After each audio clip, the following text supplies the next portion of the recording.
दोस्तों, मैं आरिफ खान एक बार फिर क्राइम एक्सपोजर न्यूज़ रूम से आपके सामने नए मुद्दों और ताज़ा खबरों के साथ।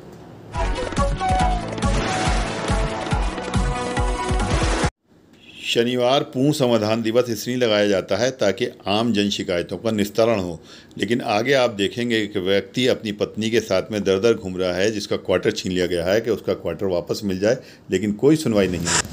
आपका क्या नाम है? जान देवी। अच्छा, क्या हुआ आपके साथ में? जी क्वार्टर बंद कर दिया। और क्या? कहाँ रहती हो? कहाँ रहती हो? काशीराम कॉलोनी में। काशीराम कॉलोनी में क्या हुआ था? ताला डाल के चले गए थे। हम लड़की दवाई लेने गए थे तो ये थे नहीं घर पर, पीछे ताला डाल गए। आप लड़की की दवाई लेने गए थे, आपका मकान बंद था तो पीछे ताला डाल गए? हाँ, ताला डाल के चले गए। कौन ताला डाल के गया था? सचिन बाबू। अच्छा, आपको मालूम है सचिन बाबू ताला डाल के गए थे? चेकिंग क्या दौरान सचिन बाबू बता रहे। तो उन्होंने कोई इंक्वायरी नहीं करी, कोई पूछा नहीं कि ये मकान किसका है, क्या है? आप करते क्या हो? फिर चने उन्हें बेचते हैं, घूम फिर के चने बेचते होगे। फिर करते हैं। काशीराम कॉलोनी के आवास इसलिए बनाए गए थे ताकि गरीबों को मिले ये आवास, लेकिन हमने ये देखा है कि बहुत से लोगों ने कूट रचित डॉक्यूमेंट लगा करके, नकली डॉक्यूमेंट लगा करके, फर्जी डॉक्यूमेंट लगा करके ऐसे लोगों ने मकान ले लिए हैं जिनके अपने 2-2 तल्ला मकान है।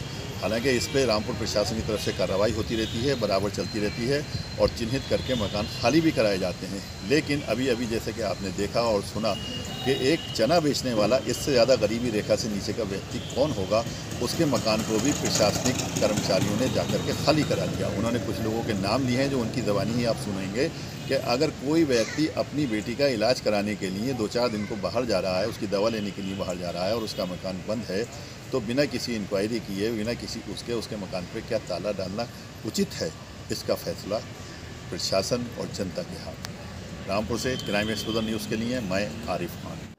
बहुत इम्पॉर्टेंट नेशनल समाचार शुरू होने वाले हैं, पूरी क्लिप ज़रूर देखिए।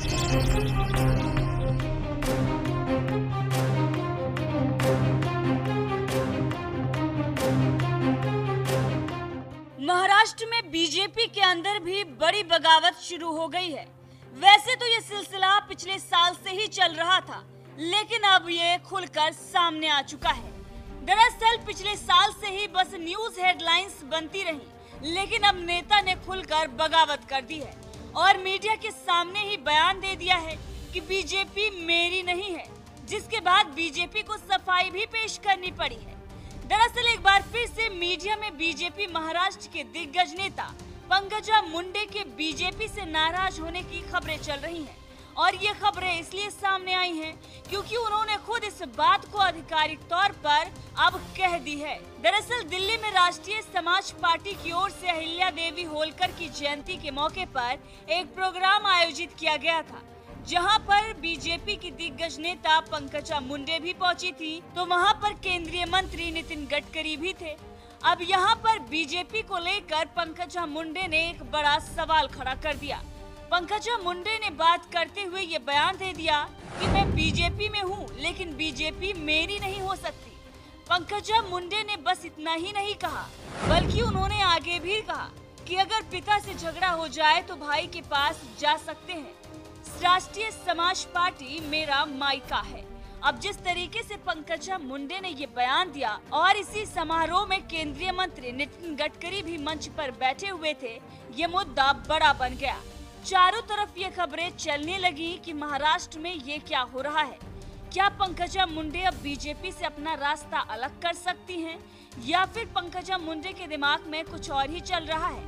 अब इस तरह की जब खबरें चलने लगी तो बीजेपी ने भी इस पर सफाई पेश की। बीजेपी प्रदेश अध्यक्ष चंद्रशेखर बावनकुले ने पंकजा मुंडे के इस बयान पर सफाई देते हुए ये कहा कि बीजेपी नेता पंकजा मुंडे पार्टी से नाराज नहीं है। उनका पूरा भाषण मैंने देखा और सुना, उनके बयान को गलत तरीके से पेश किया गया है। बावनकुले ने आगे कहा कि पंकजा मुंडे के बयानों को हमेशा गलत अर्थ से लिया जाता है। पंकजा मुंडे महाराष्ट्र में पार्टी को मजबूत करने का काम कर रही हैं। अब बीजेपी ने भले ही ये सफाई पेश कर दी हो, लेकिन जिस तरीके से पंकजा मुंडे और उनकी बहन प्रीतम मुंडे बयानबाजी कर रही हैं, उसको देखते हुए कई बड़े सवाल खड़े हो रहे हैं और ये सवाल पिछले साल से ही खड़े हो रहे हैं। दरअसल पिछले साल से ही कई मौके पर ऐसे प्रकरण सामने आए जहां पर ये कहा गया कि पंकजा मुंडे बीजेपी से नाराज हैं और बीजेपी पंकजा मुंडे को भाव नहीं दे रही है। हालांकि देवेंद्र फडणवीस से लेकर महाराष्ट्र के जो प्रदेश अध्यक्ष हैं वो भी इस पर सफाई पेश कर चुके हैं। यहाँ तक कि पंकजा मुंडे भी समय समय पर कई बार इस मामले को लेकर साफ तौर पर बात कर चुकी हैं, लेकिन मीडिया में ये खबरें चलती ही रहती हैं। अब एक बार फिर से जब पंकजा मुंडे ने इस तरीके से बयान दिया और उनकी बहन प्रीतम मुंडे ने पहलवानों का समर्थन किया तो इस पर फिर से खबरें बनने लगी।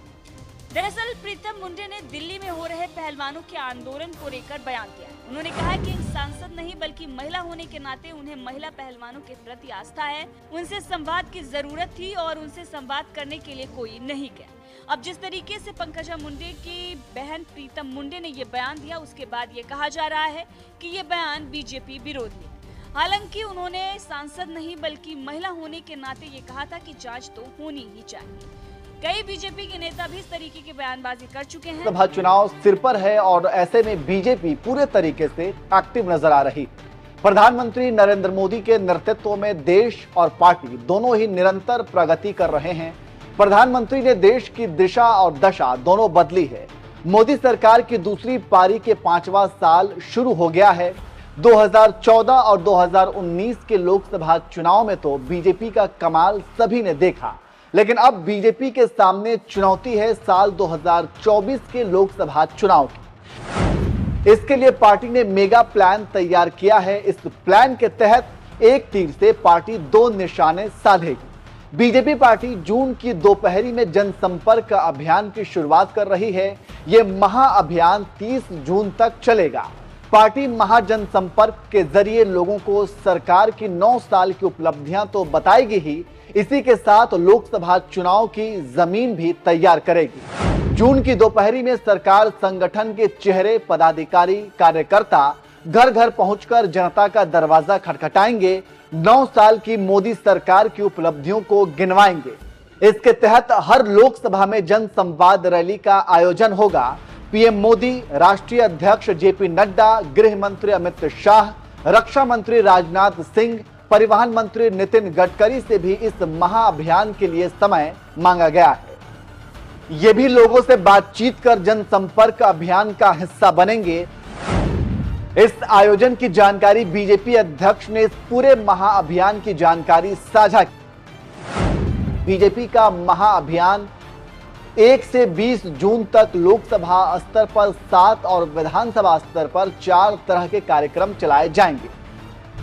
हर बूथ पर 21 से 30 जून तक 3 अलग अलग कार्यक्रम संचालित होंगे। इसमें संपर्क से समर्थन अभियान भी शामिल है। अभियान के तहत सरकार संगठन के लोग घरों तक पहुंचकर केंद्र सरकार की उपलब्धियों का पत्रक बांटेंगे। लोगों से टोल फ्री नंबर पर मिस कॉल भी कराया जाएगा। अब आपको विस्तार से बताते हैं कि लोकसभा और विधानसभा स्तर पर किस तरह से कार्यक्रम चलाए जाएंगे। लोकसभा स्तर पर कार्यक्रम, हर लोकसभा में जनसभा, सांसद, विधायक, केंद्रीय मंत्री बनेंगे हिस्सा। केंद्रीय मंत्री, सांसद, प्रभारी मंत्री उपलब्धियों पर करेंगे प्रेस वार्ता। हर लोकसभा में प्रबुद्ध सम्मेलन व व्यापारी सम्मेलन होंगे। सोशल मीडिया पर सक्रिय और प्रभावी लोगों से संवाद। सांसद, पदाधिकारी विकास कार्यों का निरीक्षण करेंगे। हर लोकसभा में 1000 विशिष्ट लोगों से संपर्क और संवाद। पूर्व पदाधिकारियों, वरिष्ठ कार्यकर्ताओं के साथ बैठक। 9 साल के काम पर चर्चा। बीजेपी की खासियत रही है कि बीजेपी बूथ स्तर पर काम करती है, जमीनी तौर पर लोगों और कार्यकर्ताओं से जुड़ती है। बूथ स्तर पर कैसे अभियान चलाए जाएंगे अब आपको बताते हैं। 21 से 30 जून तक मंत्री, सांसद, विधायक, कार्यकर्ता बूथवार घर घर संपर्क करेंगे। 23 जून को श्यामा प्रसाद मुखर्जी का बलिदान दिवस मनाएंगे।